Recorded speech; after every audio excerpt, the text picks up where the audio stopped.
యేసుక్రీస్తు ప్రార్థన చేయడానికే ఒక కొండ ఎక్కాను.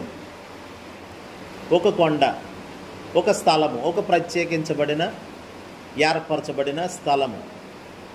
దేని కొరకంటే ప్రార్థన ఎంత విలువైందో యేసుక్రీస్తుకి తెలుసు కాబట్టి, ప్రార్థనలో ఏం చెయ్యాలో ఆయనకి తెలుసు కాబట్టి, ప్రార్థన ఆయనను ఎలా మారుస్తుందో ఆయనకి తెలుసు కాబట్టి. చూడండి, మన జీవితం యొక్క పరివర్తన మనల్ని మార్చేది పరలోకంలో లేదు, మనల్ని మార్చేది పాస్టర్ గారిలో ఉండదు, ఎవరిలో ఉండదు. మనల్ని మార్చేది మనం చేసే ప్రార్థనలోనే ఉంటుంది. మన యొక్క విప్లవాత్మకమైన మార్పు, నవీనమైన మార్పు, క్రొత్త మార్పులోకి మనం ఒక నూతనమైన అనుభవంలోకి మనం అడుగు పెట్టడానికి ఏది ఉపయోగకరంగా ఉంటుందంటే, దేవుడు మనకి ఇచ్చిన వరం ఉంది, ఒక వరం, అదే ప్రార్థన చేసే వరం. ఇది అందరికీ ఉన్నదే. ఆ వరాన్ని వాడాలి. ఈ వరాన్ని యేసుక్రీస్తు ఉపయోగిస్తూనే ఉన్నాడు. ఉపయోగించుట ద్వారా ఆయన చేసిన ప్రార్థనను బట్టి ఆ ప్రార్థన ఆయననే మార్చేసింది. అంటే ఆయన ఏమన్నా పాపిగా ఉన్నాడా? ఆయన ఏమన్నా దోష కార్యాలు ఏమన్నా చేశాడా అంటే కాదు. ఆయన నీతిమంతుడు, తండ్రి చేత పంపబడినటువంటి ప్రియమైన కుమారుడే. ఆయనను ఇంకా మెరుగుపరిచే అనుభవం, ఆయన ఇంకా మనకి ఎలా లోకానికి లేక మనకు ఆయన ఎలా కనబడాలో కనబడటం నిమిత్తం తనను తాను రూపాంతరపరచుకోవడానికి ఏదైనా ఉన్నదా అని అంటే అది ప్రార్థనా జీవితం తప్ప మరొకటేమీ లేదు. యేసుక్రీస్తు తను తాను రూపాంతరపరచుకునేది ఆయనే కలిగి ఉన్నాడు. నేను చెప్తున్నాను, ఇక్కడ ఉన్న ప్రతి ఒక్కరూ తమను తాము రూపాంతరపరచుకునే ఒక సాధనం, ఒక ఆయుధం కలిగి ఉన్నారు. అది ప్రార్థన అని మర్చిపోకండి. ఎవరో వస్తారు, పరిస్థితులు మారుస్తారు, ఏదో జరుగుతుందని మనం ఎదురు చూపులు అక్కర్లేదు. కానీ నిన్ను మార్చేది నీవు మనిషిగా మారి ఒక క్రొత్త అనుభవంలోకి ప్రవేశించడానికి నీలోనే ఉన్నది, అది ప్రార్థనా జీవితం. ఆ ప్రార్థన అనే ఆయుధాన్ని చేతపట్టి దానిని ఉపయోగిస్తే సాతానుగాడు అదే చేయనివాడు, ప్రార్థనే చేయనివాడు అని గమనించండి. కావాలంటే ప్రార్థన అనేసరికి ఆవలింతలు వచ్చేయడమో, నిద్రమత్తు వచ్చేయడమో, లేకపోతే పనిపాట్లు పెట్టుకోవడమో, ఇంకా చాలా ఉంటాయి. ఇంకా కేవలం ప్రార్థన. అందుకనే పరిశుద్ధులందరూ, బైబిల్లో ఉన్న పరిశుద్ధులందరూ తమ ప్రార్థనా జీవితాన్ని కాపాడుకుంటూ వచ్చారు. వాళ్ళు మనకి కూడా హెచ్చరికగా ఎన్నో సంగతులు పరిశుద్ధాత్మ చేత రాసి మనకి ఇచ్చారు. అదేంటంటే పేతురు ముఖ్యంగా కింద చదివే మనం మొదటి పేతురు పత్రిక 4:7 మీరు ప్రార్థనలు చేయుటకు మెలకువగా ఉండండి. ఆ మాట ఎవరు చెప్పారు చెప్పండి? ఇందా చదివాం కదండి, ఎవరు చెప్పారు? పేతురు. చదవండి ఆ మాట మరోసారి. మొదటి పేతురు పత్రిక 4:7. మొదటి పేతురు పత్రిక 4వ అధ్యాయము 7వ వచనం.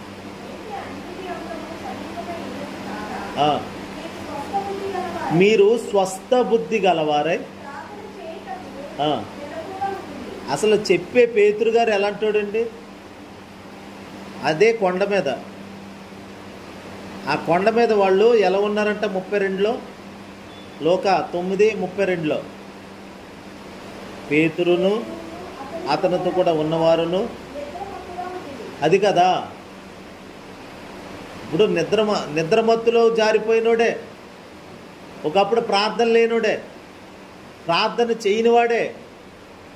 కానీ ఇప్పుడు చూడండి, అలాంటి ప్రార్థనా శక్తి, ప్రార్థనా పరుడైన, ప్రార్థనే తన జీవితంగా మలుచుకున్న యేసుతో పాటు ఉండి కూడా పేతురు ప్రార్థన చేశాడా? ఆ కొండ మీద అలాగా చూస్తా, దర్శనం అవన్నీ చూస్తూ ఉన్నాడు, కానీ ప్రార్థన చేద్దామని లేదు. ఓ రోజైతే యేసుప్రభు సిలువ వేయబడే ముందు మళ్ళీ వీళ్ళు వెంట పెట్టుకొని ఆయన వీళ్ళకు ఒక మాదిరి చూపించాలి, వీళ్ళు తన మహిమను గుర్తుపట్టి వాళ్ళు కూడా ఆయన మహిమలో ఏకత్వం పొందాలని ప్రభు వాళ్ళని తీసుకెళ్ళేవాడు. ఇప్పుడు ప్రార్థన చేయలేదు, మరొకసారి కూడా తీసుకెళ్ళాడు. అనేక మార్లు వాళ్ళని వెంట పెట్టుకొని వెళ్ళేవాడు. ఎందుకనంటే వాళ్ళు ప్రార్థనా పరులుగా మారాలని. హల్లెలూయా. మనం ప్రార్థనా పరులతో సహవాసం చేస్తే ప్రార్థనా పరులుగా మార్చబడతాం ఒక రోజుకి. భక్తి పరులతో సహవాసం చేస్తే భక్తి పరులుగా మారతాం. ఇప్పుడు పేతురు ఇప్పుడంటే ప్రార్థన లేదు. ఆ గెత్సెమనే తోటలో ఇదిగో ఆత్మ సిద్ధమే కానీ శరీరము బలహీనము అని వాళ్ళతో చెప్పి కొంచెం దూరం వెళ్ళి ప్రార్థన చేసి వచ్చాడు. యేసుప్రభు వచ్చి, ఇదిగో నాతో ఒక గడి అయినా మేలుకొని ఉండలేరా, ఒక గంట అయినా నాతో కలిసి ప్రార్థన చేయలేరా అంటే నిద్రమత్తుగా ఉన్నారంట, పడుకున్నారంటే ముమ్మారు వాళ్ళు. యేసుక్రీస్తు వచ్చి ముమ్మారు తట్టి, లేవండి ప్రార్థన చేయండి, మీరు శోధనలో ప్రవేశించుకుంటూ నిమిత్తము మెలకు కలిగి ప్రార్థన చేయండి అని తట్టి చెప్పేవాడు అంటే యేసు. అలా చెప్పినా కానీ ప్రార్థన చేశారా? ముమ్మారు చెప్పాడు, ప్రార్థన చేయలే. మళ్ళీ మూడోసారి వచ్చాయని అంటాడు, ఇక అలసట తీర్చుకోండి, ఇంకా నిద్రపోయి అలసట తీర్చుకోండి, ఇక మనుష్య కుమారుని గడియ వచ్చేసింది, ఆయన అప్పగింపబడే సమయం వచ్చేసింది, అదిగో అనేసరికి మంది మార్బలంతో వచ్చి, ఏమండి ఆ శాస్త్రులు సద్దుకైలు పరిసయ్యులు వీళ్ళందరూ వచ్చి యేసుక్రీస్తుని పట్టుకుని వెళ్ళిపోయారు. అంటే శోధన రాకుండానే ముందుగానే మెలకు కలిగి మనం ప్రార్థనలో ఉండాలని వాక్యం అండి. ఇప్పుడు ఇన్ని పాఠాలు నేర్చుకున్నాడు పేతురు. నేర్చుకొని ఇప్పుడు పేతురు గారు తను రాసిన పత్రికలో మీరు స్వస్థ బుద్ధి గలవారై ప్రార్థనలు చేయుటకు మెలకుగా ఉండండి అని చెప్తున్నాను. ఏ స్థాయి నుండి ఏ స్థాయికి వచ్చాడో చూడండి. ఈ పేతురు గారు కూడా ఒక మహిమను అనుభవించే స్థాయి, ఇప్పుడు మహిమలో ఉండే స్థానం. ఒకప్పుడు ప్రార్థన లేని జీవితం. ఆ ప్రార్థన లేని పేతురే ఇప్పుడు యేసుక్రీస్తు యొక్క ప్రార్థనా జీవితం పేతుర్ని బలపరిచింది. నీ ప్రార్థన మరొకరిని బలపరిచేదానిగా ఉండాలి. నీ ఆసక్తి ఇంకొకరిని పురికొల్పేటట్లుగా ఉండాలి. నువ్వు నిద్రపోతూ ఏదో ఆలాపనగా అలాగా 4 ముక్కలు ప్రార్థన చేసే వ్యక్తి అయితే పక్కనోళ్ళకున్న ప్రార్థనాత్మ కూడా చల్లారిపోతుంది. నీ ప్రార్థన ఎలా ఉండాలంటే అసలు ఎన్నడూ ప్రార్థన రాలేని వాడికి కూడా ప్రార్థన చెయ్యాలన్న మనసు వచ్చేయలేసున్నాము. అలాగా ఎప్పుడు కన్నీరు కార్చి ప్రార్థన చేయడం అంటే ఏంటో తెలియనటువంటి వ్యక్తి, అలాంటి వ్యక్తి ఇప్పుడు కన్నీరు కార్చి ప్రార్థన చేసేవాడిగా మారిపోయాడు అని అంటే దాని అర్థం అతడు కన్నీటి ప్రార్థనా పరుడితో అతడు సహవాసం చేస్తున్నాడు. కాబట్టి దేవుని బిడ్డలారా, మంచి ప్రార్థనా జీవితం మనం కలిగి ఉండాలి. మళ్ళీ చెప్తున్నాను, మనం ప్రార్థనా పరులతో ఎక్కువగా సహవాసం చేస్తే ప్రార్థనా పరులుగా మారతాం. ఎవరు ప్రార్థనా పరులుగా ఉన్నారో కాస్త గుర్తుపట్టి వాళ్ళతో సహవాసం చేస్తే మంచిది. ఆత్మీయులతో ప్రార్థన లేని స్థలములో కూర్చోవడం కంటే ప్రార్థన కలిగిన స్థలములో గంటలు దేవునితో మాట్లాడే సమయం ఎవరిస్తున్నారో అలాంటి వారితో మనం గనుక చేరితే మనం కూడా మెలకు కలిగి ప్రార్థనలు చేయడానికి సిద్ధంగా ఉంటాము. ప్రార్థన లేనోడే ఒకప్పుడు ప్రార్థన కొరకు ఒక సందేశాన్ని ఇస్తున్నాడు. ఇప్పుడు పేతురు గారు, ఒకప్పుడు నువ్వు చేసేవా, నేను చెయ్యికే బాబు, నా జీవితం ఎన్నో శోధనల మధ్య వెళ్ళిపోయాను, శోధనలో పడి యేసుక్రీస్తు ఎవరో నేను ఎరగను అని ముమ్మారు బొంకి అబద్ధమాడేశాడు. అందుకే యేసుక్రీస్తు పేతురుని కలుసుకొని 3 సార్లు, పేతురు నువ్వు నన్ను ప్రేమిస్తున్నావా అంటే ప్రేమ కలిగినోడు సత్యమే చెప్పాలి.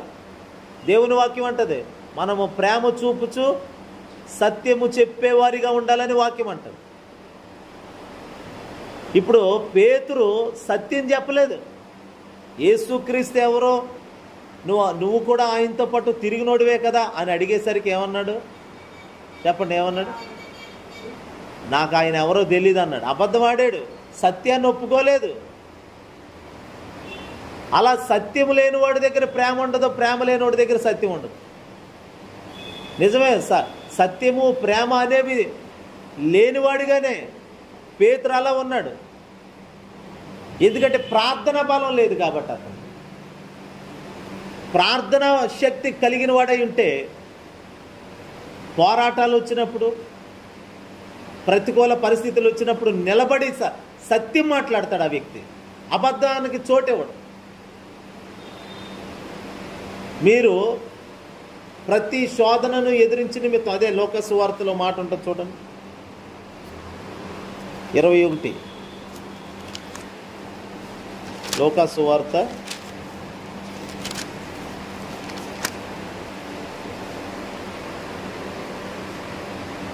21:36.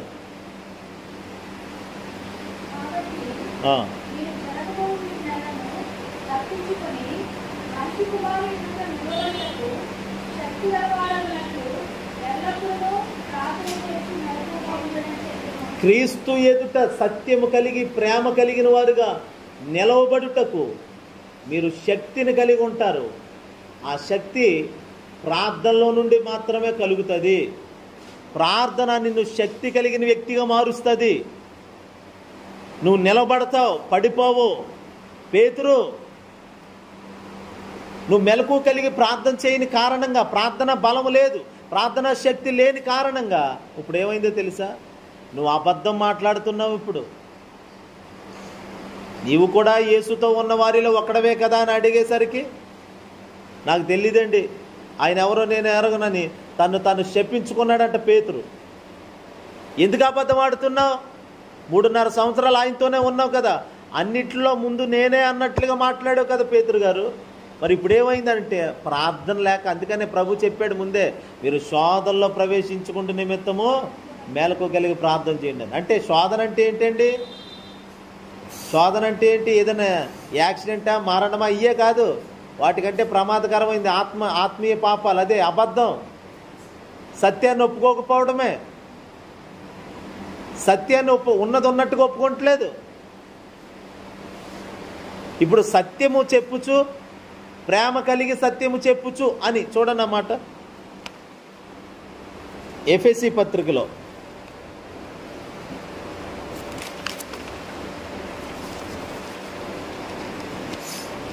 ఎఫెసీ పత్రికలో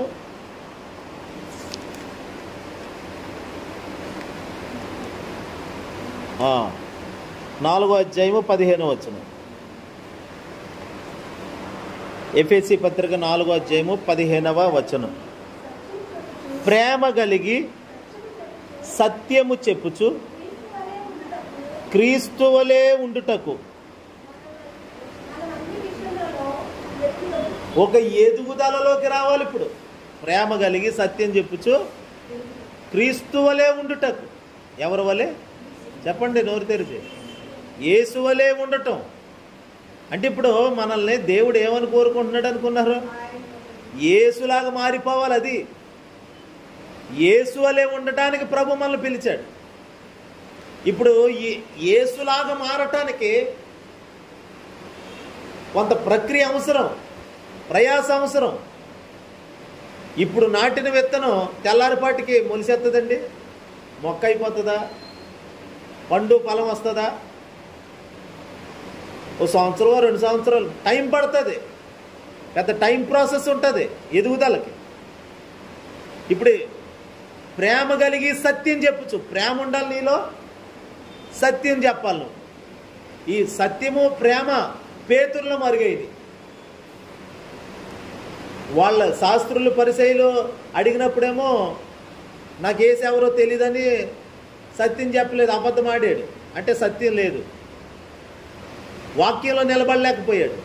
2, యేసుక్రీస్తు ఆయన పునరుత్థానుడై తిరిగి లేచి పేతురు కనబడి, శిష్యులందరూ కనబడి, పేతురు వీరందరికంటే నీవు నన్ను ఎక్కువగా ప్రేమిస్తున్నావా అని 3 సార్లు అడిగాడు.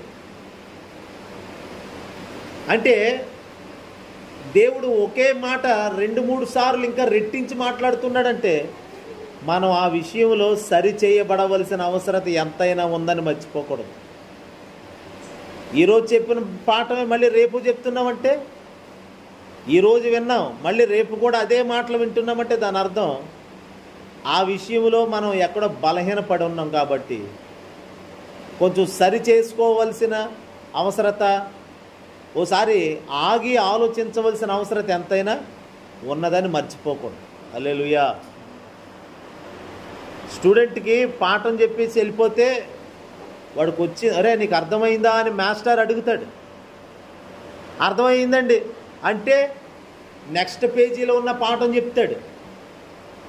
లేదంటే కొంచెం గలిబిలిగా ఉంది మాస్టారు, మీరు చెప్పిన పాఠం నాకు సరిగ్గా అర్థం కాలేదంటే, నీకు అర్థం అవ్వకపోతే నాకు తెలీదు, నాకు అనవసరం, ఇంకో పాఠంలోకి వెళ్ళిపోతాను అని అండవు.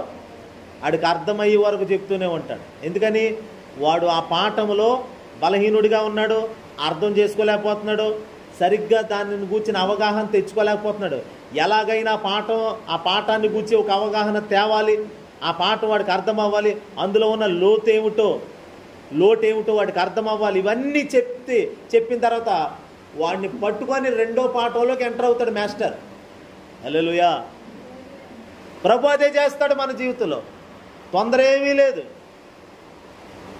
దేవుని బిడ్డలారా, ఏ విషయంలో మనం వెనకబడుతున్నామో ఆ విషయంలో మనల్ని కాస్త తొందర పెట్టేసి నన్ను లేగి తొందరగా నడు అనేవాడు కాదు ఆయన. దీర్ఘశాంతము కలిగిన వాడు ఆయన.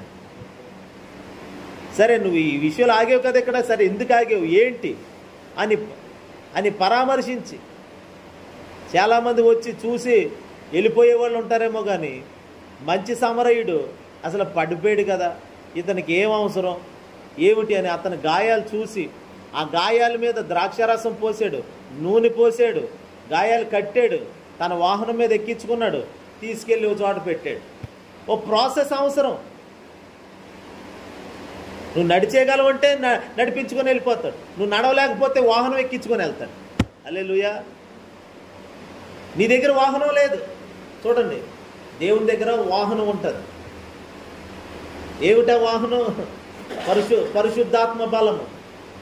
పరిశుద్ధాత్ముడు మనల్ని బలపరిచి ముందుకు తీసుకెళ్ళడానికి సిద్ధంగా ఉంటాడు. అయితే మనం ఆయనతో సహకరించి నడవలేకపోతున్నాం, నిలబడలేకపోతున్నాం, అసలు ఏమీ చేయలేకపోతున్నాం, చతికిలు పడిపోయి ఉండిపోతున్నాం ఆత్మీయ జీవితంలో. అలాంటి వారిని కూడా పట్టించుకొని, అలాంటి వారిని కూడా నిదానంగా మెల్లగా సాకుకుంటూ వెళ్ళటమే దేవుని నిజమైన ప్రేమ యొక్క లక్షణమై ఉన్నది. హల్లెలూయా. యాషావు, తమ్ముడు నువ్వు ముందు నడు, నీ వెనక నేను వస్తాను అని యాషావు తన తమ్ముడైన యాకోబుతో అంటే, అనియా నాకు ఇదిగో గొర్రెలు ఈ మందలన్నీ ఎక్కువగా ఉన్నాయి, అవి చిన్న పిల్లలు అవి, వాటిని వడివడిగా తోలేనంటే, వడివడిగా వాటిని కనుక తోలితే అవి చనిపోతాయి. నేను నిదానంగా మెల్లగా వాటిని నడిపించుకొని వస్తాను, నువ్వు ముందెళ్ళు అన్నయ్యా. ఒక్క రోజులోనే ఈ మందను తోలిసేనంటే అన్నీ చచ్చిపోతాయి, కొంచెం టైం పడుతుంది అన్నయ్యా, నువ్వు వెళ్ళు అని యాకోబు తన మేకల మందల గొర్రెల మందల గూర్చి తన అమ్మగారితో చెప్తాడు. ఒక గొర్రెల కాపరి తన మందను నడిపించేటప్పుడు నడిచేస్తాయి కదా, అది ఆగితే కర్ర తీసి కొట్టి నడువెరగొట్టేసి లాక్కెళ్ళిపోదాం అనుకోడు. అది ఎందుకు ఆగింది, ఏంటి, దాని కాలు ఎరిగిందా, దానికి దెబ్బ తగిలిందా ఏంటని చూసుకొని నిదానంగా నడిపిస్తాడు. హల్లెలూయా. దేవుని బిడ్డలారా, మనం ఎక్కడ తొట్టిల్లిపోతున్నామో, ఏ విషయాల్లో పడిపోతున్నామో ఆ విషయాలలో ప్రభు కూడా అంతే శ్రద్ధను మన మీద చూపి మనల్ని ముందుకు తీసుకెళ్ళటమే ఆయన యొక్క గుణలక్షణమై ఉన్నది. హల్లెలూయా చెప్పండి.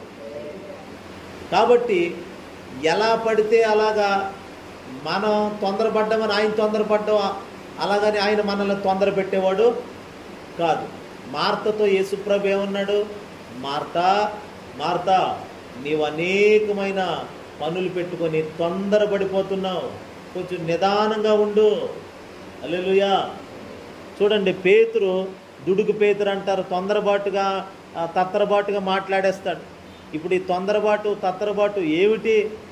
ఇదిగో అవన్నీ పేతురుని ఇప్పుడు నిలబెట్టినయా అని అంటే ఆ తొందరబాటే పేతుర్ని ఏమండి పడగొట్టేసినట్లుగాను, ప్రార్థన లేనివాడిగాను ఇప్పుడు పేతురు వట్టివాడిగా కనబడుతున్నాడు. ప్రేమ లేకుండా, సత్యము లేకుండా, ప్రేమ లేదు, సత్యం లేదు. అలాంటి వ్యక్తి ప్రభుకు అవసరం అంటారా? కానీ ఆయన ఏమన్నాడో తెలుసా? నీవు నా గొర్రెల మంద మేపాలి అని చెప్పాడు. అరే, ప్రేమ లేనోడి దగ్గర, సత్యం లేనోడి దగ్గర గొర్రెల మంద అప్పు చెప్తే ఎలా ఉంటుందో చెప్పండి. సత్యాన్ని అవసరమైతే అమ్మేస్తాడు కూడా. ఏమండి, నిజాయితీ లేనివాడు ఏమైనా చేస్తాడు. అలాంటి నిజాయితీ లేనివాడికి ఒక మందనిస్తానని చెప్పాడు ప్రభు. అంటే నిజాయితీ లేని వాళ్ళకి మందలు అప్పచెప్పేస్తాడు ఆయన అంటే అలాగని కాదు. అతడిని సరిచేసి, క్రమపరిచి, హల్లెలూయా, అతన్ని బాగు చేసి, పేతురుని యేసు ప్రభు కట్టాడండి. పేతుర్ని యేసు ప్రభు కట్టాడు.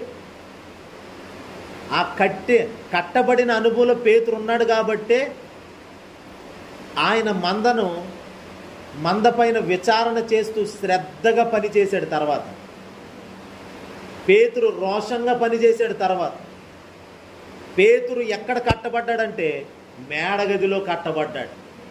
హల్లెలూయా చెప్పండి. మేడగదిలో పేతురు పరిశుద్ధాత్మ అనే ఔషధము చేత కట్టబడ్డాడు పేతురు. అందుకనే పరిశుద్ధాత్మ మనకి ఎంత అవసరమో ఆలోచించండి దేవుని బిడ్డల. పరిశుద్ధాత్మలో ప్రార్థనా జీవితం ఎంత అవసరమో చూడండి. అది మనల్ని కట్టి మనల్ని నిలబెడతాది. పేతురులో బలహీనతలు ఈ బలహీనతలన్నీ పెట్టుకొని సేవ చేస్తాడని, మంచి భక్తిపరుడిగా ఉంటాడని కాదు. బలహీనతలు తీసేసుకొని అవి లేకుండా, వాటికి అవకాశం ఇవ్వకుండా పరిపూర్ణమైన వాడిగా మార్చబడి యేసు వలె ప్రకాశించే సేవ, యేసు వలె మారిపోయే ఒక గొప్ప సేవకుడు. యేసుక్రీస్తు ఎలాంటి అద్భుతాలో, యేసుక్రీస్తు ఎలాంటి మహిమను మోస్తూ సేవ చేశాడో అలాంటి మహిమనే పేతురు కూడా మోస్తూ సేవ చేశాడు. ఎక్కడది అనంటే కట్టబడ్డాడు. అతనికి ఒక చోటు ఉంది, అతనికి ఒక స్థలం ఉంది. మనకు కూడా ఒక చోటు ఉండాలి, అదే ప్రార్థనా గది. మనకు కూడా ఒక పర్టిక్యులర్ ప్లేస్, అదే పరిశుద్ధాత్మలో ప్రార్థన చేసి అనుభవమే. ప్రార్థన చేసుకోవడానికి గది లేదు, అసలు సొంత ఇల్లే లేదు, ఇంకెక్కడ ప్రార్థన చేస్తాం? మనకు ప్రార్థన చేసే మనసు ఉంటే ఎక్కడైనా ప్రార్థన చేసే అలాంటి వెసులుబాటు ప్రభు మనకిస్తాడు, ప్రార్థన చేసే మనసు ఉంటే. హల్లెలూయా. కాబట్టి నా దేవుని బిడ్డలారా, ప్రార్థన కొరకు ఉత్సాహము, ప్రార్థన కొరకైన ఉద్యమము కలిగిన వారమై మనకంటూ ఒక చోటును, అంటే ఒక సమయాన్ని కలిగి యేసుక్రీస్తు అది ఒక కొండ మీదకి వెళ్ళి ప్రార్థన చేశాడు. ఒక కొండకి వెళ్ళెను. ఎన్నో కొండలే, కానీ ఆ కొండలన్నీ పక్కన పెట్టి ఒక కొండ మీదకి వెళ్ళాల్సిన అవసరం ఏంటంటే ప్రార్థన కొరకు. ఇదిగో దేవుడు ఇక్కడ మందిరం ఇచ్చాడు. ఈ 21 రోజు అయిపోయి కూడా చక్కగా ఒక గంట వచ్చి ప్రార్థన చేసుకోవడం చాలా సంతోషకరమైన సంగతి దేవుని బిడ్డల. లేక మీ గృహాలలో ఒక గంట 2 గంటల ప్రార్థనలో ప్రతిరోజు నలగటం చాలా ప్రాముఖ్యమైన విషయం. యేసుక్రీస్తు అలా ప్రార్థన చేసి ఆయన ఒక మార్పులోకి ప్రవేశించాడు. ఆయన ఒక నవీనమైన అనుభవంలోకి ప్రవేశించాడు. మనము కూడా ప్రవేశించాలని ప్రభు కోరుకుంటున్నాం. హల్లెలూయా. ఒకప్పుడు ప్రార్థన లేనివాడుగాను, అబద్ధికుడుగాను, ఏమంటే ప్రేమ లేనివాడుగా, సత్యమే మర్చిపోయినవాడుగా ఉన్న పేతురు ఈరోజు కట్టబడ్డాడు ఒక చోట్లో. ఎక్కడ కట్టబడ్డాడు తెలుసండి? ప్రార్థనా పరుల మధ్య కట్టబడ్డాడు అతను. చదవండి అపోస్తుల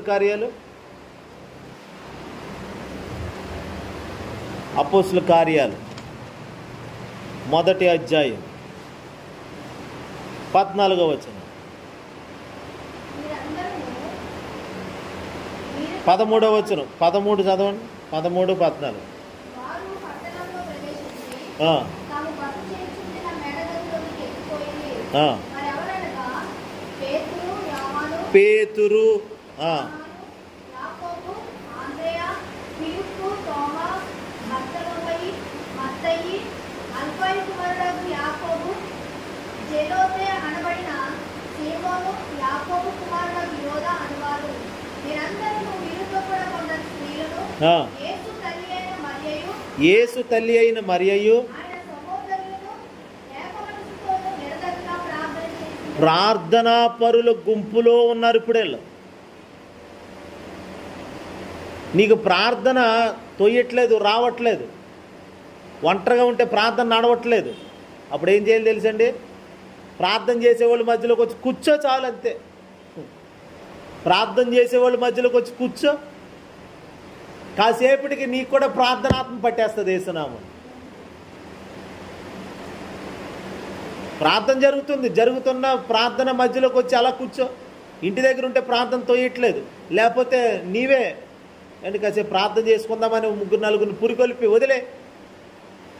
నీకు నిజంగా ప్రార్థన చేయాలని లేదు, కానీ ప్రార్థన చేసుకోవాలని ఉందండి, రండి కాసేపు చేద్దామని అలాగ పురికొల్పి ఒకరినొకరు పురికొల్పుకొని ప్రేరేపించుకొని కూర్చుంటే నువ్వెంత బద్ధకంతో ప్రార్థనలో కూర్చుంటావో 1 గంట తర్వాత మంటతో పైకి లెగుతావు. అల్లెలు చెప్పండి. మండుతూ ప్రార్థనలో నుండి పైకి లెగుతావు. నిద్రమత్తుతో కూర్చున్నావు, గంట తర్వాత కళ్ళు ఆర్పకుండా ఉండే ఒక మెలకువాత్మ వచ్చేస్తుంది. యేసునామం అది అనుభవంతో చెప్తున్నాను. ఒక్కోసారి ఒంటరిగా ప్రార్థనలో కూర్చున్నప్పుడు ఆవలింతలో బద్ధకం, ఒళ్ళు నొప్పులు, ఇంకా ఎక్కడ లేని బలయంతులన్నీ ప్రార్థనలు వచ్చేస్తాయి. హల్లెలూయా. అలా వచ్చేసినప్పుడు ఇక లెగిసిపోవాలనిపిస్తుంది. 10 నిమిషాలు పోతే మత్తు వదిలేస్తుందిలే అనుకుంటాం, వదలదు. అప్పుడు ఏమనుకుంటాం అంటే లెగిసిపోయి 1 గంట పడుకొని ఆ తర్వాత ప్రార్థన చేసేద్దాం అనుకుంటాం. ఇంక చెయ్యరు ఇంకా ఆ రోజు. కానీ ఆ 10 నిమిషాలు ఓర్చుకొని ఇంకో అరగంట ఓర్చుకొని ఇంకో గంట ఓర్చుకుంటే గంట తర్వాత మనకు అసలు మత్తు అనేది ఉండదు, ఇంకా మెలకు వచ్చేస్తుంది. ప్రార్థన చేయడానికి చాలా హుషారుగా ఉంటాం. నేను అంటాను, ప్రార్థనలో ఉన్నప్పుడే బద్ధకస్తులు కూడా హుషారుగా మారతారు. ప్రార్థన చేయడానికి నాకు ఎలా ప్రేరేపణ వస్తుందండి, ఎలా నేను మండుతానండి అంటే, ప్రార్థనలో కూర్చుంటేనే మంటలో కూర్చుంటేనే మండుతాం మనం. అక్కడ ఉన్నారు చూడండి ఆ 3, 15వ వచనంలో పేతురు, యోహాను, ఎవరు చెప్పండి, చదవండి. అక్కడ చూడండి 3 ఉన్నారు ముఖ్యంగా. ఆ 3 ఎవరు? కొండ మీద నిద్రపోయిన వాళ్ళే. ఆ కొండ మీద నిద్రపోయిన వాళ్ళే, ప్రార్థన లేకుండా. పేతురు, యాకోబు, యోహాన్లు. ఇప్పుడు ఆ 3 ఎక్కడ ఉన్నారు? ప్రార్థన చేసి ఒక టీం ఉంది, ఆ టీంలో కూర్చున్నారు ఇప్పుడు మేడగదిలో. వీరందరూ ఎడతెగక ప్రార్థన చేయుచుండిరి. హల్లెలూయా. అక్కడ స్త్రీలు ఉన్నారు, పురుషులు ఉన్నారు, అందరూ కలిసి ఏక మనసుతో ఉన్నారంట. స్త్రీ అని పురుషుడని భేదం లేదు, అలాగేం భేదం లేదు. చక్కగా అందరూ కలిసి కూర్చొని ప్రార్థన చేయాలి దేవుని సన్నిధిలో. పురుషులు పెట్టిన ఇది పురుషులు కూడికండి స్త్రీలు రాకూడదు, ఇది స్త్రీలు కూడికండి పురుషులు రాకూడదు, ఇలాంటివి ఏమీ లేవు. అందరూ ఏకమై దేవుని సన్నిధిలో ఉండి ఏక మనసుతో కలిగి ప్రార్థన చేయడం చాలా ప్రాముఖ్యం. అలాగని ప్రత్యేకమైన స్త్రీల కూటాలకి పురుషులు రమ్మని కాదు. కాబట్టి దేవుని బిడ్డలారా, సంఘము ఏక మనసు కలిగి ఉండటమే ముఖ్యం. ఇక్కడ ఏక మనసుతో ప్రార్థన చేస్తున్న గుంపులో నిద్రమత్తులు, బద్ధకస్తులు వచ్చిన 1 గంట తర్వాత వాళ్ళు కూడా గొప్ప ప్రార్థన మంటతో రగిలించబడతారు. ప్రార్థన కొరకు ప్రార్థనే పురికొల్పుతుంది. ప్రార్థన కొరకు ప్రార్థనే మండిస్తుంది మనిషిని. చూడండి, అలాంటి గుంపులో కూర్చొని ప్రార్థన చేసిన కారణంగా పేతురు ఒక పరివర్తనలోకి రాగలిగాడు, నూతనమైన అనుభవంలోకి రాగలిగాడు. ఇప్పుడు ప్రార్థన పరుడిగా మార్చబడి ప్రార్థనలో కొనసాగుతున్నాడు. ఏం చేశాడో తెలుసండి పేతురు గారు? ఈరోజు ఎందుకో పరిశుద్ధాత్ముడు పేతురు కోసం చెప్తున్నాడు. చూడండి, ఒక మాట చదువుదాం. అపోస్తుల కార్యాలు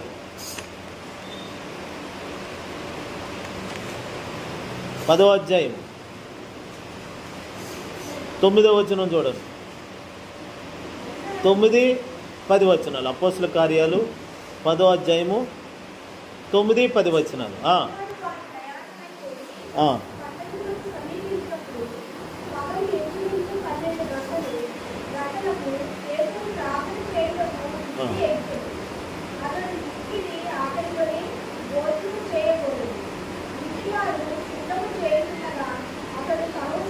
అతడు పరవశుడై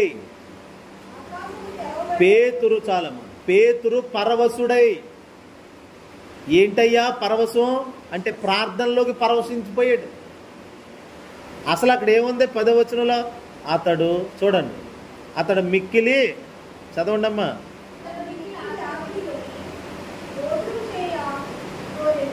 అదిగోండి, అంటే ఇంటి వారేమో భోజనం సిద్ధం చేస్తున్నారు. కొంచెం తొందరగా ఒక ముద్ద భోజనం పెట్టండి అమ్మా, ఆకలితో ఉన్నాను, ఆకలేస్తుంది అని అడిగినటువంటి వాడు. భోజనం తినాలి, కొంచెం రెడీ చేయండి అని భోజనం కోసం కాసుకొని కూర్చున్నవాడే. కానీ ఇప్పుడు పేతురు భోజనం కోసం కాదు, సరే ఈ లోపల ప్రార్థన చేద్దామని మిద్దె ఎక్కాడంట. ఆ మిద్దె మీద ప్రార్థనలో ఉన్నవాడు పరవశించిపోయి ప్రార్థనలోకి వెళ్ళిపోయాడు. ప్రార్థన చేసేస్తున్నాడు, ఇంకా పరవశించిపోయి ప్రార్థన వైరాగ్యంలోకి వెళ్ళిపోయాడు. మరి భోజనం మర్చిపోయాడండి, తినడం మర్చిపోయాడు. ఇప్పుడు అంటే ప్రార్థన పేతురికి భోజనంలాగా మారిపోయింది. అల్లు చెప్పండి, చెప్పరే. ప్రార్థనా జీవితం పేతురికి భోజనంలాగా ఉంది. ఇప్పుడు రాత్రి చెప్పాను దీవెనక్కల ఇంట్లో, మోషే దేవునితో గడపడమే మోషేకి భోజనముగా ఉన్నది. ఇప్పుడు ప్రార్థనా జీవితమే పేతురు గారికి ఒక భోజనంలాగా ఉంది. ఇప్పుడు అలా మార్చుకోవాలి దేవుని బిడ్డలారా. మరి అంత మిక్కిలి ఆకలి కొనినవాడా, మరి నీకు ఇప్పుడు ఆకలి ఎత్తలేదంటే ఆకలి కాదు, ఇప్పుడు దర్శనం చూస్తున్నాడు పైకెక్కి. కొన్ని మానుకొనట వలన, కొన్ని విడిచిపెట్టుకున్నట వలన శ్రేష్టమైన దర్శనాలు పొందుకుంటాం మనం. అందుకనే ప్రార్థనలో ఉండాలంటున్నాను నేను. ఇంటి దగ్గర పనుల్లో 1 గంట వరకు, 2 గంటల వరకు, 12 గంటల వరకు పనులు చేస్తూ ఉండకూడదు. ఉపవాస ప్రార్థన ఉన్నప్పుడు ప్రార్థనలా చేయాలి. దానికి ఇవ్వాల్సిన విలువ దానికి ఇవ్వాలి. 11 గంటలకల్లా వచ్చి నేను ఎందుకు లేటుగా వస్తానంటే, మీరు 1 గంట ముందు వచ్చి మీరు అలా ప్రార్థనలో ఉంటారు కదా అని. నేను ఆది ముందు వచ్చి అంశాలు చేయించితే కాదు, ముందు కాదు, వీళ్ళ ముందు వచ్చి 1 గంట అలా ప్రార్థనలో నలిగేటప్పుడు కొంచెం నిమ్మలంగా వచ్చి మళ్ళీ అంశాలు చేయించి అప్పుడు వాక్యంలోకి వెళ్ళొచ్చులే అని. అల్లు చెప్పండి. నేను వచ్చే సమయానికి మీరు వచ్చే సమయానికి నేను వస్తే ఇంకేంటండి, ఇంకెవరు చేస్తారు ప్రార్థన? ఇప్పుడు అందరం కలిసి ఒక సమయానికి వస్తే ఇంకెవరు చేసేది ఇక్కడ ప్రార్థన? అందుకని 1 గంట 2 గంటల ముందే వచ్చి ప్రార్థన చేయాలి. సంఘం కొరకు, పరిస్థితుల కొరకు, మీ కొరకు, మీ కుటుంబంలో ఉన్న వారి కొరకు, రక్షణ లేని వారి కొరకు, నశించిపోతున్న ఆత్మల కొరకు. ఇవన్నీ అంటే వేటి కొరకు చేస్తున్నామని కాదు, పరిశుద్ధాత్మ సహాయముతో ఆయన ఎలా ప్రేరేపిస్తున్నాడో ప్రార్థనకు అలా ప్రార్థన చేయాలి. అలా చేసిన ప్రార్థన నీకు శక్తిగా మిగులుతుంది. హల్లెలూయా. కాబట్టి దేవుని బిడ్డలారా, అలా ప్రార్థనలు చేయుటకు మీరు స్వస్థ బుద్ధి గల వారే మెలకుగా ఉండండి అని పేతురు ఆ స్థాయికి వెళ్ళి చెప్తున్నాడంటే, తొడతానే వెళ్ళిపోలేదండి ఆ స్థాయికి. ఒక ఎదుగుదల, ప్రేమలో ఎదిగాడు, సత్యం చెప్పుటలో ఎదిగాడు, యేసు వలె మార్చబడ్డాడు. ఇప్పుడు యేసుతో ఉన్నాడు, యేసు వలె మార్చబడ్డాడు. ఇప్పుడు ప్రేమ కొరకు, సత్యం కొరకు నా ప్రాణం ఇస్తానండి అంటున్నాడు పేతురు. ఒకప్పుడు ప్రాణభయం పేతురుకి. ఎవరన్నా ఒక చిన్న పాప వచ్చి అడిగితే అబద్ధం ఆడేశాడు. నువ్వు కూడా యేసుతో ఉన్నవాడివే కదా అని అంటే నేను తెలియదు అన్న ఒక అమ్మాయి అడిగితే. కానీ అధికారుల ముందుకు వెళ్ళినప్పుడు ఏమన్నాడో తెలుసండి, పరిశుద్ధాత్మ చేత కట్టబడి పరిశుద్ధాత్ముని చేత అతడి గాయాలు మాన్పబడిన తర్వాత ఆత్మీయ జీవితంలో స్థిరత్వం కలిగిన తర్వాత అధికారులతో అంటాడు, ఈ నామమును గూర్చి దెబ్బలు తినుటకు మేమెంతో యోగ్యులుగా ఎంచబడుతున్నామంట. ఆయన నామం నిమిత్తం మేము ఇలా శ్రమలు పొందటం మాకెంతో భాగ్యముగా ఉంది. ఇది ఏమిటయ్యా నీ భాగ్యం అంటే, యేసునామంలో దెబ్బలు తిన్నామండి, అదే సంతోషమండి. హల్లెలూయా. యేసుక్రీస్తు నామాన్ని బట్టి వెలివేయబడ్డం, అందుకే స్తోత్రం. యేసుక్రీస్తు నామాన్ని బట్టి 2 దెబ్బలు తిన్నామండి రోజు, అదే స్తోత్రం. ఇంత ధైర్యం నీకు ఎలా వచ్చింది? వారు చాలా ధైర్యవంతులుగా మారిపోయారంట. చూడండి అక్కడ అపోస్తుల కార్యాల్లో 4వ అధ్యాయం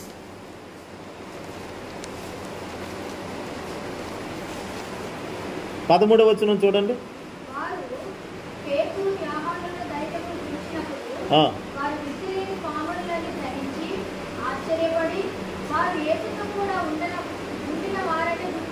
వారు యేసుతో కూడా ఉండిన వారని చూడండి. ఇక్కడ యేసుతో ఉండిన వారు వీళ్ళు.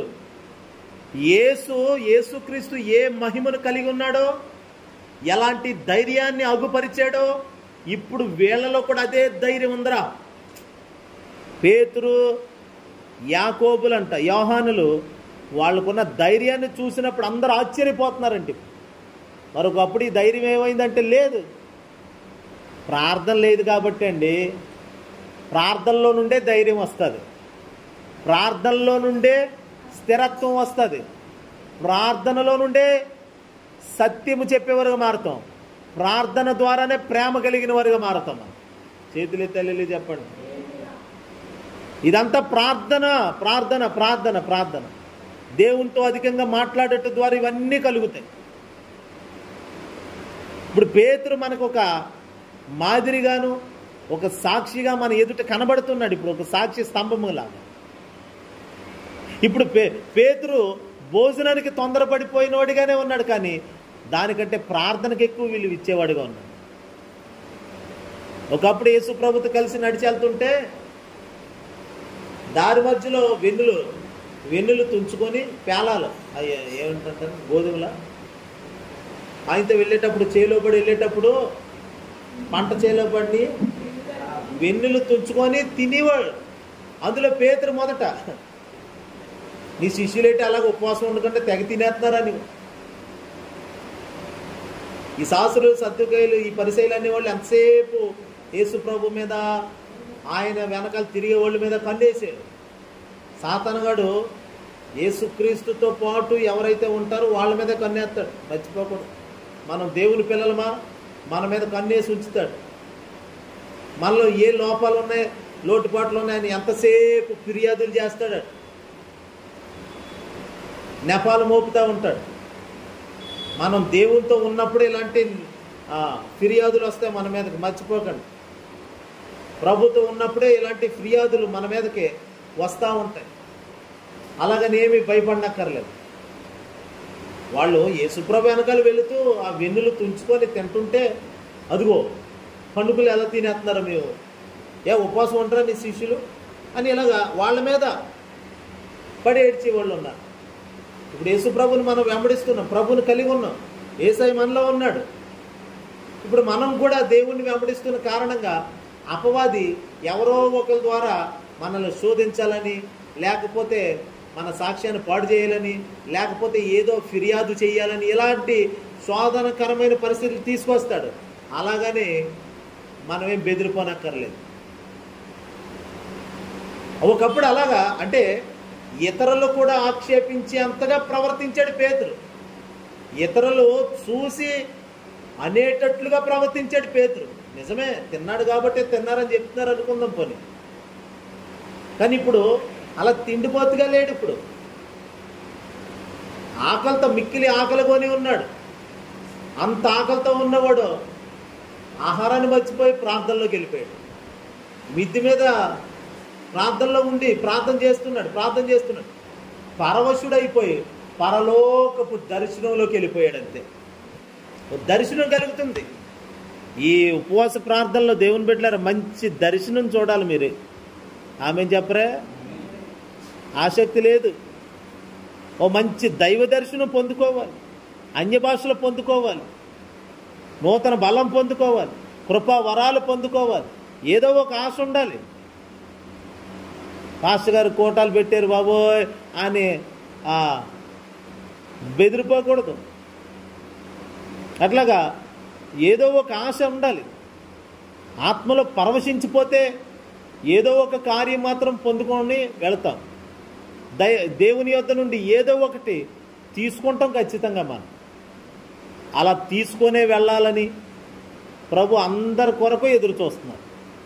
సంఘంలో ఉన్న ప్రతి ఒక్కరూ దేవుని యొద్ద నుండి ఏదో ఒకటి పొందుకొని ఉండాలి, వట్టివారిగా ఉండకూడదు. ఎప్పుడు అదే ప్రార్థన చేయకూడదండి. మారాలి, ప్రార్థన విధానం మారాలి. పాస్టర్ గారు దీవించినైనా, పాస్టర్ గారు దీవించినైనా, పిల్లలు దీవించినైనా ఇదేం ప్రార్థన ఇది, అలాగని చేయకూడదని కాదు. దాంట్లో ఇంకా లోతుకి వెళ్ళాలి. కొంచెం ఇంకా ఉన్నది ప్రార్థన, అక్కడితో అయిపోలేదు. మా బిడ్డలు దీవించినైనా, నా భార్యను దీవించు, నా భర్తను దీవించు, లేకపోతే మా ఇంట్లో పరిస్థితులు ఇవన్నీ పై పొడి మాటలు. ఇవన్నీ మనం లోతుకి వెళ్తే ప్రార్థన ఎలా ఉంటుందో తెలుసండి. లోతుకి వెళ్ళి ప్రార్థన చేస్తే మన కన్నులు మాట్లాడతాయి దేవునితో, కన్నీళ్ళు వస్తాయి, అంతే. ఏడుస్తాం, అంతే. ఏడుపులోకి వెళ్ళిపోతాం. ఉప్పు లేని కూర ఎంతో, కన్నీరు లేని ప్రార్థన అంతే. అంతే కదా. మన కన్నీరు కూడా ఎలాగా ఒకసారి తడిమి ఒకసారి నాలుగు మీద పెట్టి చూడండి, ఉప్పుగా తగులుతుంది. ఉప్పు లేని కూర ఎంతో, కన్నీరు లేని ప్రార్థన కూడా అంతే. ప్రార్థనకి కన్నీరు జోడించాలి. కన్నీటితో ప్రభు దగ్గర మనవి చేయాలి, ప్రార్థన చేయాలి. ఓ మాట్లాడేయడమే పొలోమని మాట్లాడేస్తారు ప్రార్థనలో. ప్రార్థన అంటే విస్తారంగా విస్తరించి మాట్లాడుట ద్వారా ఆయన మా మనవి వినునని అనుకొను అని ఉంది బైబిల్లో. పొలోమని మాటలు కాదు, ఇది రావాలి మనకి. ఒక ఓట బయలుదేరాలి మనలో నుండి. ఆ ఓట్లో నుండి వచ్చే ప్రార్థన చాలా విలువగా ఉంటుంది. యేసునామం దేవుని బిడ్డల ప్రార్థన చెయ్యండి, గంటలు చెయ్యండి, కానీ అందులో కన్నీరు మాత్రం ఖచ్చితంగా కలపండి. విస్తారమైన కన్నీరు చాలా. చూడండి, అన్న ప్రార్థన చేయడానికి మందిరానికి వెళ్తే ఆ ప్రార్థనలో తన బాధ, తన వేదన భాషతో చెప్పుకోలేకపోతుందంట. ఇంక కన్నులతో ఏడిచేస్తుంది.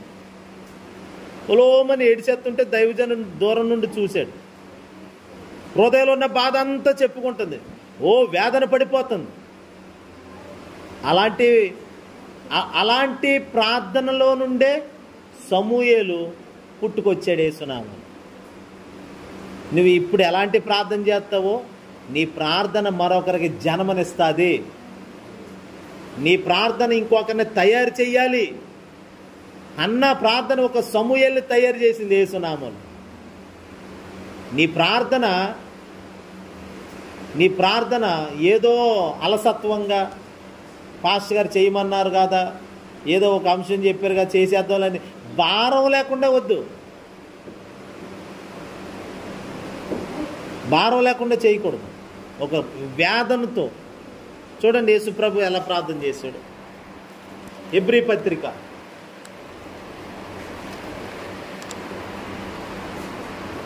5వ అధ్యాయం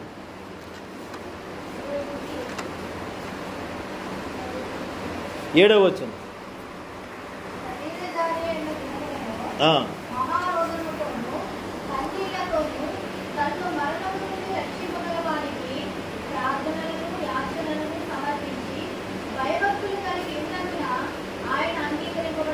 మళ్ళీ చదవండి 7వ వచనం.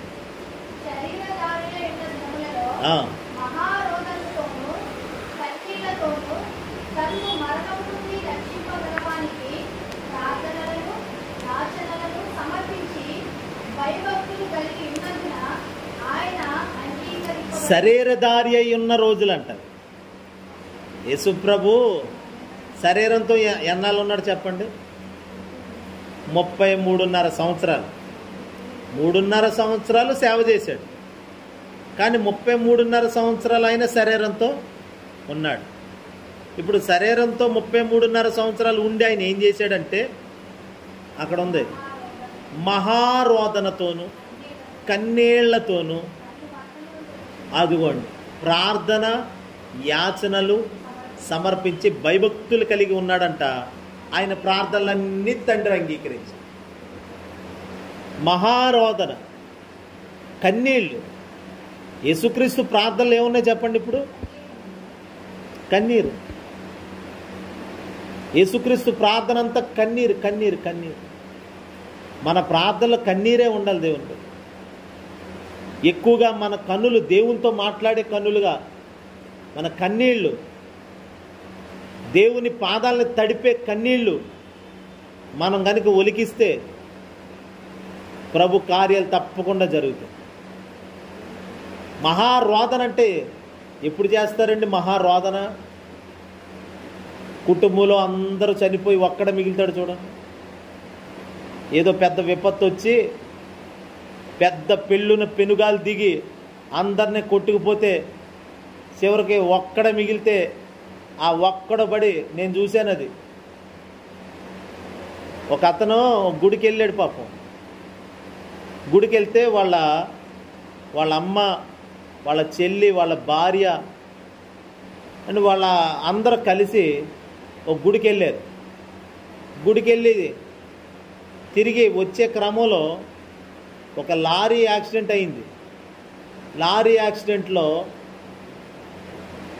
ఆ తల్లి చనిపోయింది, చెల్లి, భార్య బుర్రలో ఇంత రాడ్ దిగిపోయింది.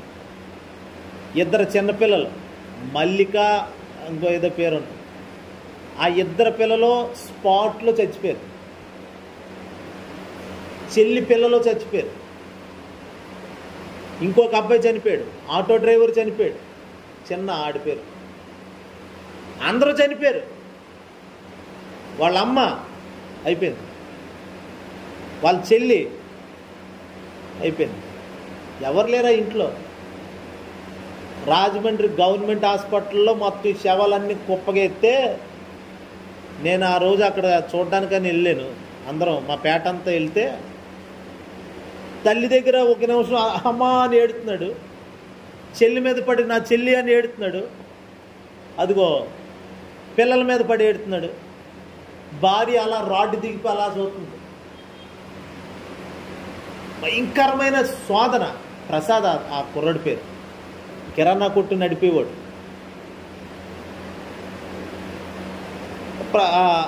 అంటే వాళ్ళందరి మధ్య అటు తిరిగి ఇటు తిరిగి అలా ఏడుతున్నాడు. మహారోదన ఎవడు ఆపలేకపోతున్నాడు. అదే మహారోదన. ఇప్పుడు నిజంగా మహారోదన అనేది కనుక మనకు ఉందనుకోండి, క్షణం తీరికుండదు మనకు. క్షణము కూడా నిద్రపోం చెప్పాలంటే. హల్లెలూయా. అదే మనం కలిగి ఉండాలి. నశించిపోతున్న ఆత్మలో పక్కన క్రైస్తవ్యం మీద దుమ్మెత్తిపోసే మత ఉన్మాదం ఓ ప్రక్కన, క్రైస్తవులు అని చెప్పుకునే వారిలో కూడా లోటుపాట్లు ఓ ప్రక్కన, సేవకుల మీద దాడులు, విశ్వాసుల మీద దాడులు, సంఘములో పరిపక్వంగా ఎదగని వారుగా ఉన్న వారి నిమిత్తం ఏడుపు, రక్షణ పొందని కుటుంబాలు, ఓ పక్కన ప్రార్థించే పాస్టర్ గారి కుటుంబంలో రక్షణ లేనివారు. ఒక సేవకుడు ఇంతగా మహారోదన చేయాలి. అలాగే ఒక విశ్వాసిగా మీరు మీ ఇంట్లో రక్షణ పొందని వారు, అయ్యో రక్షణ లేకపోతే ఆత్మలో మరణం ఉన్నట్టే, అగో ఆ వ్యక్తి కొరకు, భర్తకి రక్షణ లేదు భర్త కొరకు, పిల్లలకు రక్షణ లేదు పిల్లల కొరకు, ఇరుగు పొరుగు వారు, ఇలా నశించిపోయిన ఆత్మల కొరకు ఎంత రోదన చేయాలి చెప్పండి స్త్రీలైన వాళ్ళు. అందుకనే రోదన చేయు స్త్రీలను మీరు పిలవండి, రోదన చేయనివ్వండి, రోదన చేయడానికి నేర్పండి వారికి అని వాక్యం అంటుంది. ఒక స్త్రీ రోదన ధ్వని చేసినట్లుగా యేసు ప్రభు రోదన ధ్వని చేశాడు. ఆయన ఆయన ప్రార్థన అది. ఒక స్త్రీ చేస్తుంది ఒక రోదన ధ్వని. ఇర్మియా గ్రంథకర్త అంటాడు, రోదన ధ్వని చేసే స్త్రీలను పిలవనంపుడి అని. మరి యేసు ప్రభు స్త్రీ అండి ఏమన్నాను? ఆయన పురుషుడే కదా, సంపూర్ణ పురుషుడు కదా. ఆయన చేసాడు ఒక స్త్రీలాగా రోదన. మళ్ళీ వయసు ఎంత అప్పుడు అమ్మ? 33.5 సంవత్సరాలు అంటే ముసలి వయసా? నా మీద ఇంకా చిన్నోడు యేసు ప్రభు ఇప్పుడు వయసుతో పోల్చుకుంటాం. 33.5 సంవత్సరాలు అంటే 33.5 సంవత్సరాలు కూడా మహారోదన చేస్తూనే ఉన్నాడు. ఆయన చేస్తూనే ఉన్నాడు, ఏడుస్తూనే ఉన్నాడు. అలా అన్నిటి కొరకు, అందరి కొరకు ఇక చేస్తూనే ఉండాలి. అలా చేస్తే మనకి ఇంకా టైం వేస్ట్గా గడపడానికి అవుతుందండి. సేవ అంటే ఏదో అనుకున్నారు దేవుని బిడ్డలారా. మనం సేవలోకి వెళ్తే తెలుస్తుంది. పాస్టర్ గారు కదా, పాస్టమ్ గారు కదా అనుకుంటాం. ఒక అతను అలాగే అనుకునేవాడంట, నీకు పాస్టర్ గారు అని ఎట్టగారంగా మాట్లాడాడు అంటే ఒక అతను, మీకు ఎయిట్లేండి అని. ఆ పాస్టర్ గారు ప్రార్థన చేశాడంట, ప్రభువా సేవకుల కొరకు ఇతడు ఎప్పుడు చులకనగా మాట్లాడుతున్నాడు, ఒకసారి అతనికి సేవ దర్శనమిచ్చి సేవలోకి తీసుకురా ప్రభు అని ప్రార్థన చేశాడంట. కొన్నాళ్ళకి అతన్ని దేవుడు సేవకు పిలిచాడంట. ఆ తర్వాత అర్థమైందంట సేవకురాలు ఎంత ప్రయాసపడాలో, సేవకుడు ఎంత ప్రయాసపడాలో అని.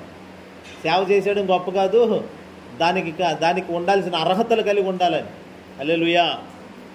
కాబట్టి దేవుని బిడ్డలారా, పోనీ అలా సేవ చేయకపోయినా ఒక విశ్వాస జీవితం జీవిస్తే ఆ విశ్వాస జీవితంలో అక్కడే కాదు, ఇంకా ఎదగాలి, ఇంకా రావాలి. నేను ఎప్పుడు చెప్తాను కదా, మన సంఘంలో ఉన్న ప్రతి ఒక్కరూ దేవుని పనిముట్టుగా మారాలంతే. దేవుని సేవా పాత్రలుగా మలచబడాలి. కాబట్టి ఇప్పుడే మనం పునాది, ఇప్పుడే సరైన ప్రార్థన ఉండాలి. రేపు ముందున్న మంచి పని, సేవకి లేకపోతే ఇంకో పని దేవుని కొరకైన ఒక సాధనంగా వాడబడాలంటే బలమైన ప్రార్థన జీవితం ఇప్పుడే ఉండాలి. మహారోదన.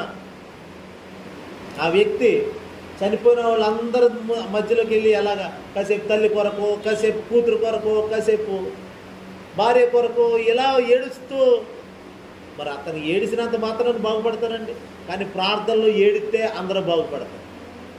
మన ప్రార్థనలో కన్నీరు విడిస్తే బాగుపడాల్సిన పరిస్థితులు బాగుపడతాయి. ఇలాంటి మత్తులు, ఇలాంటి సోమరిగాను, బద్ధకంగా, అబద్ధికులుగా, ప్రేమ లేని వారిగా ఉన్నటువంటి వ్యక్తుల కొరకు యేసుక్రీస్తు ప్రార్థన చేశాడు. ఆయన కన్నీరంతా ఈ పేతురు, యాకోబు, యోహానులు ఇలా బలహీనలైన వారి కొరకే. కానీ ఆ ప్రార్థనే పేతుర్ని బలవంతుడిగా చేసింది. యేసుక్రీస్తు ప్రార్థన పేతుర్ని స్థిరమైన వాడిగా మార్చింది. అందుకే అదే పేతురు ఏమంటాడో తెలుసండి? అదే పేతురు పత్రిక, మొదటి పేతురు పత్రిక 5వ అధ్యాయం 9, 10 చూడండి.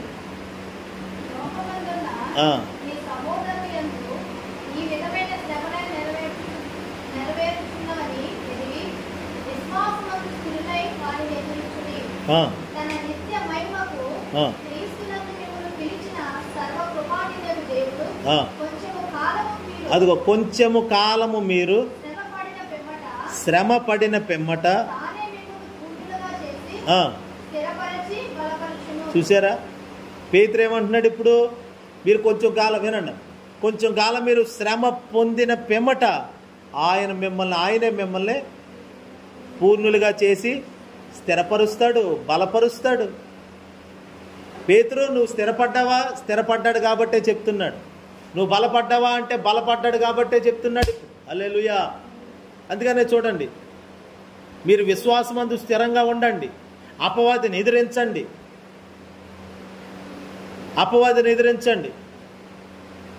తర్వాత కొంచెం కాలం శ్రమ ఉంటుంది. శ్రమ పొందిన పిమ్మట మీరు పరిపూర్ణులుగా మారతారు. ఈ విషయాలన్నీ పేతురు సంఘానికి ఉపదేశిస్తున్నాడు. అంటే పేతురు ఇలా స్థిరపడి ఇతరుల్ని స్థిరపరచడానికి, ఇతరుల్ని బలపరచడానికి ఒక స్థితికి చేరాడంటే కారణం యేసుక్రీస్తు ప్రార్థన పేతుర్ని స్థిరపరిచింది. యేసుక్రీస్తు ప్రార్థన పేతుర్ని బలపరిచింది. యేసుక్రీస్తు ప్రార్థన అదిగో పేతుర్ని మరలా నిలబెట్టింది, ఒక స్థాయికి తీసుకొచ్చింది యేసుక్రీస్తు ప్రార్థన. నేను మళ్ళీ చెప్తున్నాను, మీ ప్రార్థన బలహీనుణ్ణి బలవంతుడిగా చెయ్యాలి. మీరు చేసే ప్రార్థనలు, మీరు చేసే యాచనలు, మీరు చేసే రోదన ధ్వని ప్రతీదీ కూడా ఇతరులకి మేలుకరంగా మారాలి. యేసు ప్రభు అలా చేశాడు కాబట్టి బలహీనులైనటువంటి ఆ శిష్యులు ఈరోజు ప్రార్థనా గుంపులోకి వచ్చారు. ఆ గుంపులో ఉన్నవాళ్ళు అనేక గుంపులు ప్రార్థనా పరుల్ని తయారు చేశారు. అనేక ప్రార్థనా పరుల్ని తయారు చేసిన వాళ్ళు లోకమందున్న క్రీస్తు సంఘముగా కట్టబడుతున్న వారికి ఉపదేశం చేస్తున్నారు. ఇప్పుడు చెప్పగలిగే స్థితికి స్థాయికి చేరుకున్నారు. కాబట్టి దేవుని బిడ్డలారా, యేసుక్రీస్తు కొండకు చేరి చేసిన ప్రార్థన ఆయన ఒక్కడి కోసం చేసుకోలేదు. ఆయన అది ఎవరైతే తనతో ఉన్నారో, ఎవరైతే బలహీనపడుతున్నారో వారి కొరకు చేసిన ప్రార్థన ఆయన కొరకు నిలబడే సాక్షులుగా మార్చింది ఆయన ప్రార్థన. ఏ యేసునైతే అతడు నాకు తెలియదని ఒప్పుకున్నాడు, ఆ యేసు కోసమే నిలబడ్డాడు. ఈరోజు పేతురు ఆ యేసు కోసమే తలకిందులుగా సిలువేయించుకొని చనిపోయాడు పేతురు. ఇంత స్థిరధైర్యం నీకు ఎలాగొచ్చిందంటే యేసు చేసిన ప్రార్థన పేతుర్ని ఒకరోజు స్థిరపరిచింది. అందుకని మనం ప్రార్థనలో బలంగా ఉండాలి. మన ప్రార్థనలు మనకే కాదు, మనతో ఉండే బలహీనులైన వాళ్ళు ఎవరున్నా మన ప్రార్థన బలము వారిని బలవంతులుగా చేస్తారు. మనం అందుకనే మెలకుగా ప్రార్థన చెయ్యాలి. ప్రార్థనల కొరకు సమయాన్ని కేటాయించాలి. దేవుడి మాటలు మన వెనుకలో దీవించును గాక. ఆమేన్. ప్రార్థన చేసుకుందాం.